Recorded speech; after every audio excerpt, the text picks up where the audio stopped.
Hey guys, I'm Scott Carson, one of the founding members of the ACBA, the Aesthetic Cosmetic Business Association.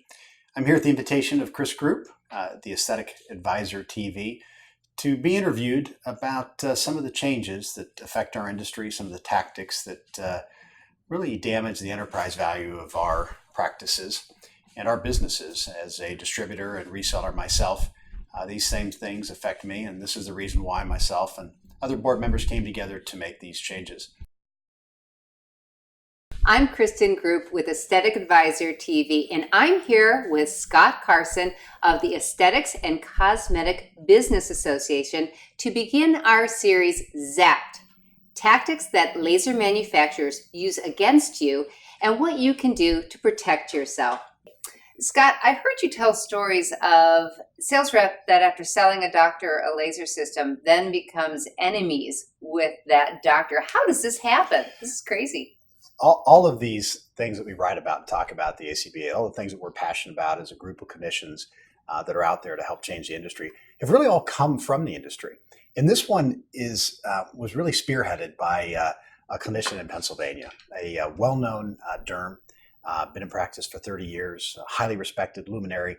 And when we were talking about some of the critical issues, he probably said, there's this one thing that just makes me crazy, is I go buy these devices for $50, $80, $100, $200,000. And because I have a large practice and I have 20, 30 laser systems, I'm always trying to get the latest cutting edge technology. And then I go to sell them and I find out that these guys are selling against me. So what they'll do is I'm out there trying to sell my device for a fair price. And I find out they're saying there's recertification fees. We won't sell you parts. We won't sell you, or we won't support it, or we won't provide you training, or the FDA is going to frown on it. Or if your patients found out that you bought a used system, they're telling somebody that's considering buying this. And in many cases, they're thinking of buying it from the doctor. And the doctor's thinking to himself, wait a sec, I just paid this rep $80,000 or this company $80,000. I'm moving on to a different technology, or I want to upgrade or downgrade or whatever I want to do. And now what I'm finding out is the same person I bought it from, the same company, is fighting against me to sell their own device and using all these horrible tactics. And it just is disgusting. So this is really coming from the group. I don't have personal experience with it, but it's something that they're very passionate about, and they want to see this change. So really, it's all of these things that we talk about that then are used against the clinician to keep their device from being sold in the secondary market, directly from clinician to clinician. Well, I know that I've had some of my own friends want to buy a machine from the secondary market, and the stories that they told have gone along with the same ones that you're telling, that they're almost bullied by their rep, which when they sold them the equipment, they were so nice and so sweet and so appreciative, and now they want to sell this same equipment, and they're feeling almost threatened by their rep that they won't be able to get any type of service or allow any type of service on this machine. Kris, interesting that you bring that up. In the last couple of days, I got a letter that's really remarkable. And it didn't actually come to me. It came to all of the resellers that had a major manufacturer's device listed on their websites as something for sale. So every reseller in the country that had this manufacturer's device, any one of their devices on their website, got this letter. And I'm going to read the reference, what the letter is about. Illegal use of this manufacturer's name, trademark materials, trademark counterfeiting, infringement, and illegal sale of remanufactured lasers. This is frankly nothing more than bullying, and it's nothing more than a shakedown. This goes on to talk about how the manufacturer, if a reseller resells a device, and we assume that this would apply to a clinician as well, because we've seen the same tactics as we've talked about as the sales rep becomes your enemy from the manufacturer. We assume these tactics will then apply to you. But they're talking about if you go to sell a secondary device, that they're going to report you, this manufacturer, to the BBB. They're going to basically trash you on the internet, and they're going to ruin your brand. They go on to say they're going to report you to the FDA for remanufacturing violations, which you're not making any representations about remanufacturing, which are very specific claims in the eyes of the FDA. They're going to turn you in for trademark or sue you for trademark infringement. Think about buying a Lexus. We talk about Lexus because these are equivalent to Lexus priced automobiles. And you go to put a Lexus on Craigslist and you find out that Lexus is going to sue you, okay, for trademark infringement because you're selling a Lexus, or that you're selling a counterfeit Lexus. This letter is 1, 2, 3, 4, 5 pages long, signed by the president of the manufacturer. The next step is these are going to go to clinicians as well. Now, they'll make a statement that they're going to deny, that it doesn't go to clinicians. But why would any clinician or any reseller take on this kind of liability if these guys are going to come down this hard? I actually think this is the death of the manufacturer. I think this manufacturer is going to be out of business because any sales rep that is competing with this manufacturer with this letter in their hand is going to be able to convince the clinician not to buy this particular product. Because why would you? You can't resell it. You can't, like you could a boat, you can't sell it through a reseller. You probably can't sell it on your own. You run the risk of being sued, being turned in, being trashed on the internet. Just horrible things happen to you if you buy and sell this product. Well, what I find interesting is when you buy a Lexus or if you bought, a BMW or a Mercedes, one of the benefits of buying the machine or buying the car when you go into buying the car is the resale value. And Lexus talks about their resale value. So when you go to sell this device or this car, that you're going to get this amount of money out of it. It's going to hold its value a lot better than some other car manufacturers. So I don't understand with lasers, why wouldn't you want it to hold its value? Because it makes it more valuable. And the manufacturer, this laser manufacturer, makes a good device.